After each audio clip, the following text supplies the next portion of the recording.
Hello? Hello, David. Is that you?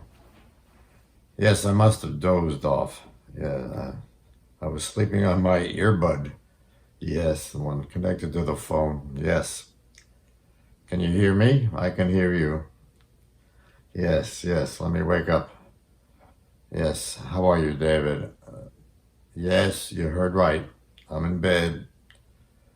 I have a fever, chills. Yes, I've been tested. I'm waiting for a phone call from the doctor with the results. But how about you, David? How you doing? You taking care? You keeping safe? Young people are not immune from the virus.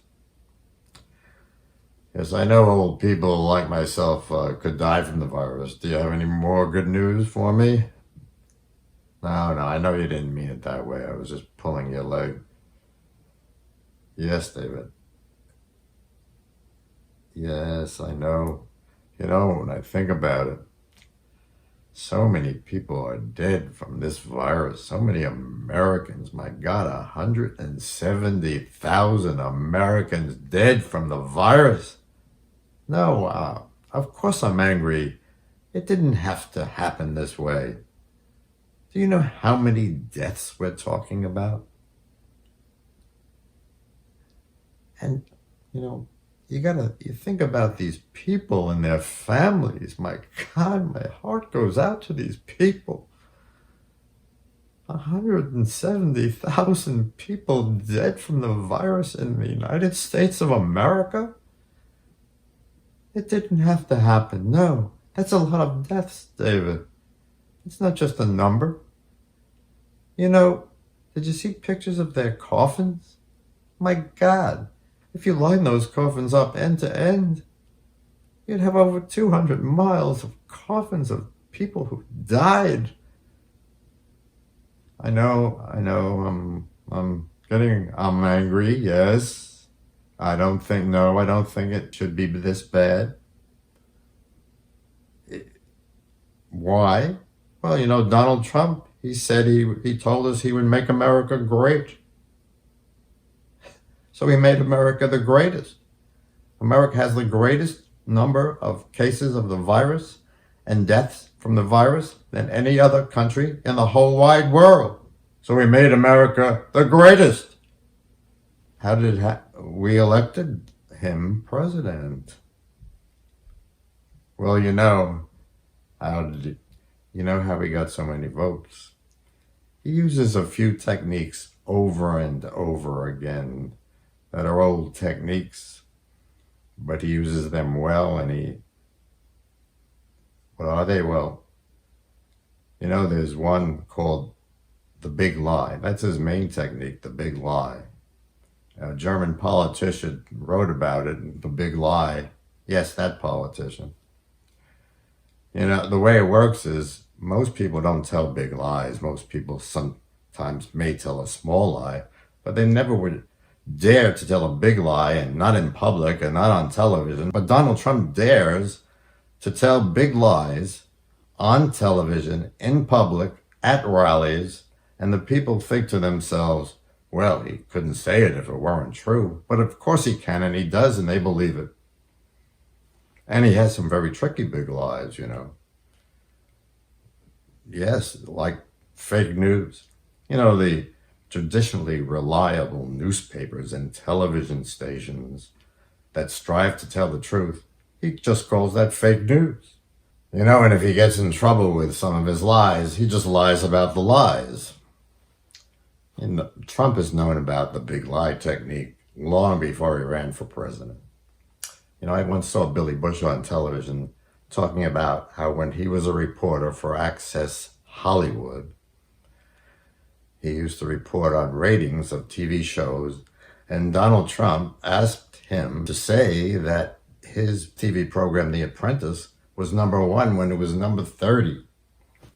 Billy Bush said, how could I tell such a big lie? And Trump took him aside and said, Billy, it's easy. You just say it and the people believe it. Just say it and they believe it. They just do. So Trump knew about the power of the big lie long before he ran for president. Yes, there is another technique. I said he had a few. Repetition. The same German politician wrote about it. You repeat the big lies. He has the benefit of a TV station. Yes, Fox News. They repeat and repeat his big lies over and over again and nail them deeper and deeper into the minds of their viewers, and they have many viewers. So you have truth-resistant people living in a make-believe Trump world, a Trump Fox News world. And you can't change their minds by exposing them to the truth. Yes, he uses another old trick. It's called diverting people's attention. You know, the people in Florida are worried he's not protecting them from dying from the virus. And so he creates this scenario where the people marching in Portland, Oregon are a threat to their safety. And he sends in troops. It's a diversion. He's not protecting the people in Florida. What are the people in Portland, Oregon, 3,000 miles away? They're going to come marching into the living rooms of these people in Florida? But it works. It's fear, it's diversion. And he gets, yes, it works. And he uses it. And then you have another aspect of human nature. People tend to root for their team.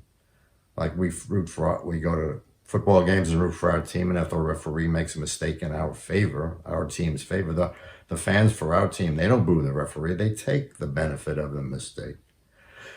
There are people who are loyal Republicans. He adopted that party to run for president.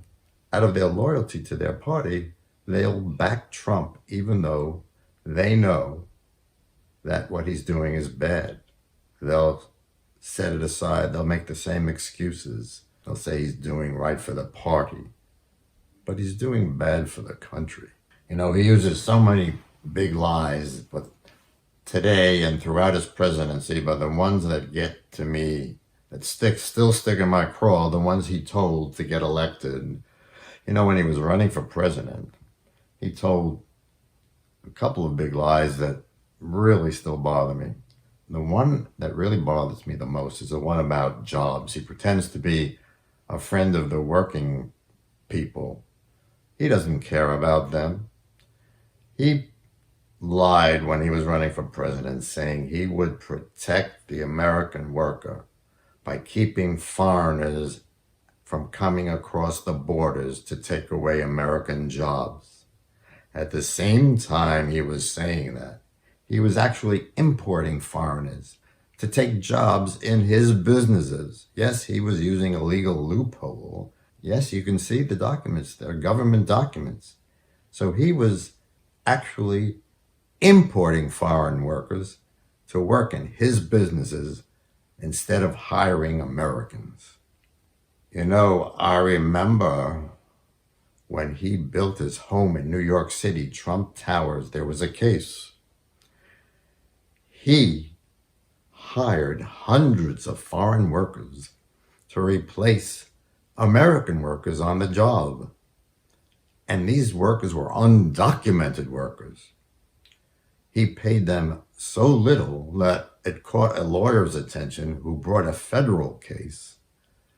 And Trump ended up settling that case. He said he never settles cases. Well, he settled that one, but he got it put under seal, hidden from the public for many years. But you can see it now, it's been unsealed. So he's no friend of the American worker. The other big lie he told when he was running for president is about the wall. He knew he would never build a wall. There's a 2,000-mile border between Mexico and the United States. He knew he would never build a wall between our countries. My God, and he also told the people that Mexico, a foreign government, would pay for the wall. He had no basis for saying that, but it was a bold lie that he felt appealed to the American people. And he told it over and over again. He had them chanting. He had people at his rallies chanting, oh, Mexico will pay for that wall. And of course, Mexico never did pay for that wall and never in a million years would pay for a wall that we would build. But he knew it. He lied to them. The other thing that kind of sticks in my craw, the lie he told about the tape. He got caught on tape, truthfully telling about his sexual exploits, how he's sexually aggressive, how he likes to seduce married women, how he cheats on his own wife. And of course, he was telling the truth on that tape. At the nationally televised debates during the campaign, the presidential debates, he was asked about the tape, and he looked right into the camera, and he boldly said that he was lying on the tape. So either way you cut it, he's a liar, but of course he was telling the truth on the tape. But let's get back to the present. Here I am waiting for a phone call from a doctor to see if I have a virus that might kill me. When if Trump acted as a responsible president, the virus would have been largely under control by now. He never mounted a national defense against the virus. He told the country it was nothing, it was a hoax, it would go away, it would be down to zero, he had it under control. He lied. No, it wasn't a misjudgment, David. No, it was a cold, calculated lie. He knew what was going on. He had the best doctors in the world at his side. They told him the virus was spreading like a wildfire. He knew that businesses had to close, that people had to be quarantined, that they had to wear masks. But he knew that would make his economic numbers go down. And so no, David, he believed his economic numbers were more important to him than the lives and the health of the American people. David, I've seen other people like him up close.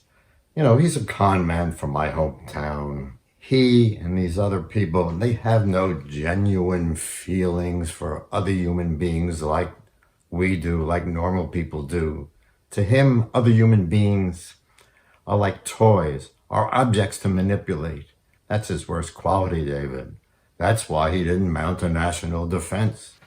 He figured, let them get sick and die. I'll just tell some big lies. I'll just say, not that many people really died. Those numbers are fake news. Those are Democratic doctors making those reports. You know, some people say very few died. Some people say those who died from a different cause. That's what he was planning to do, David. Let people die and then lie about it. The big lie. You know, David, Trump called himself the wartime president, but he never mounted a war. He surrendered to the virus.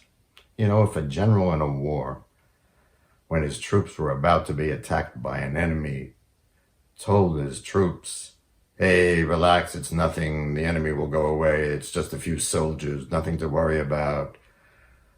You take a nap, relax, and of course they'd be slaughtered. If this were a real war, he called himself the wartime president, but he said, well, let the governors decide what to do. You know, in a real war, you don't let the governors decide how many troops they're going to send, and you don't let the governors decide what kind of war policies we're going to have. Besides, he knows what our map looks like. We have 48 of our states on one continuous piece of land. People freely travel. He knew that people just go across borders, state lines, and bring the virus with them and spread the virus. He knew we had to mount a national defense to curb this virus, but he didn't.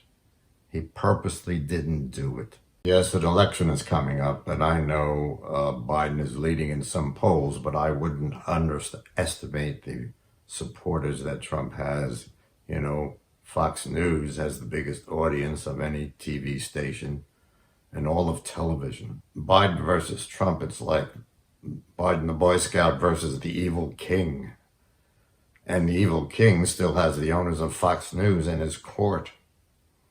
You know, the owners of Fox News, if they thought about it, they might realize that over the past few years, they had the power over Trump. But if he gets reelected as president, Trump will have power over the owners of Fox News, over their TV station and their audience. They would do better to spend a few months seeing to it that he wasn't reelected, and then go about business as usual, attacking the Democrats, making money. They could send the evil king into exile, out to pasture, and give us back our country. I know that there are people who do not think highly of the people who watch Fox News, but I don't agree with them. I think they're innocent people who have been duped. I think there's a way of communicating with them. Now, you can't just lay the truth on them. You can't just tell them the truth. They reject it.